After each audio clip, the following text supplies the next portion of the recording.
match complet eto amin'ny TVM. Raha tsy mahafaly anao io dia ndana miadevitra any amin'ny FIFA. Ity ndray dia momba ny resaka mifamatotra amin'ny resaka fanatanjahantena ihany fa les droits de retransmission direct amina télévision misy an'le événement sportif mondial reny zany dia lafo be mpiasan'ny TVM miresaka tompoko tena lafo be le izy dia mba fangatahana zany dia ny hoe mba ny fanjakana misy no mibaby sy miandraikitra ny fandoavana nyreny coupe du monde, Cannes,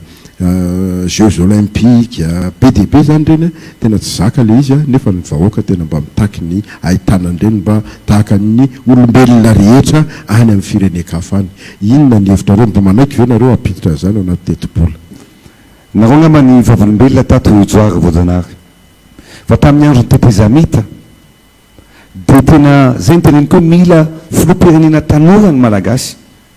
mahafantatra ny zavatra iren'ny tanora, mahafantatra ny hitahitapon'ny tanora. Zay ny teneny koa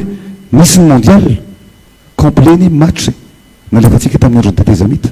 complet ny match fa gaga ny taraina ny olona tamin'ny hoe misy filoham-pirenena lany bahoaka to fa match atsasany ihany no afaka nyjerevan'ny vahoaka malagasy. Za zany dia manome toky fa ny match rehetrarehetra na io coupe du monde tena ho hitan'ny vahoaka malagasy ray manontolo match complet eto amin'ny TVM.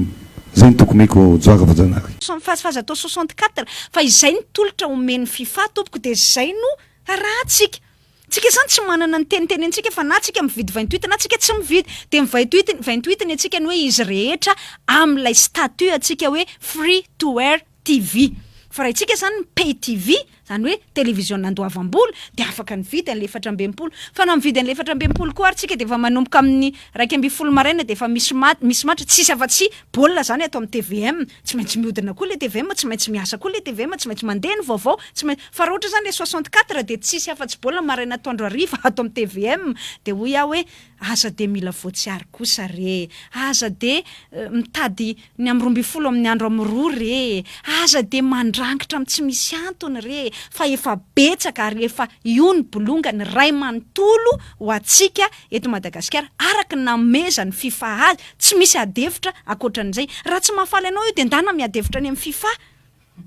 dia ndana manao pay TV dia mandoa 60 mandoa vola 64 match any ange ka $1 million farafahakeliny so dia veriny zareo $1 million so dia veriny zareo fa moramora ohatra ny ty atsika ty zany ny atsika rehefa efa mangiry fily satria lafo ny adevitra ao anatin'io anjara soaly filolona